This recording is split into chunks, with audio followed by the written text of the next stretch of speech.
Isa na namang makabuluhang araw sa piling ng Panginoon mga kakabsat, at ayan nga po, kami po ay paalis ng aming bahay. Bali, kami po ay may pupuntahang barangay na kung saan kami po ay a-attend at susuporta ng isang prayer meeting sa gawain ng Panginoon. At yun nga po ang aming mga nadadaanan, bukid-bukid mga kakabsat, maraming nakatanim dyan na kung ano-anong mga gulay.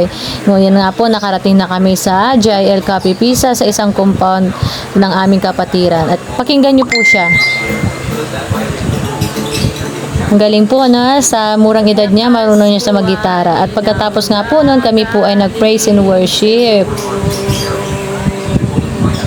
Sa kabananan mo,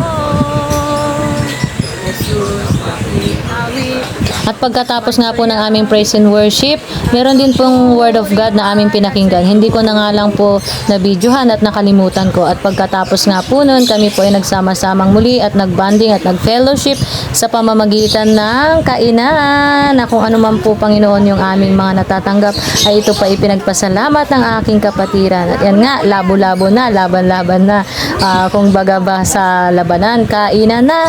Ayan po, nag-bonding-bonding at fellowship. Ganyan po namin ginugugol ang aming Saturday sa Coffee Pizza. At pagkatapos nga po ng aming prayer meeting at maiksing fellowship, kami po ay umuwi na. At yan po ang aming nadadaanan. Sa kabilang panig ng daan, madadaanan po ang kampo ng mga sundalo. Diyan po minsan nakakakita kami ng mga nagtitraining na mga aspiring na mga militar. Ayan po, kung nais nyo po, pumunta lang po kayo dito sa Barangay Paradahan, Tansa, Cavite.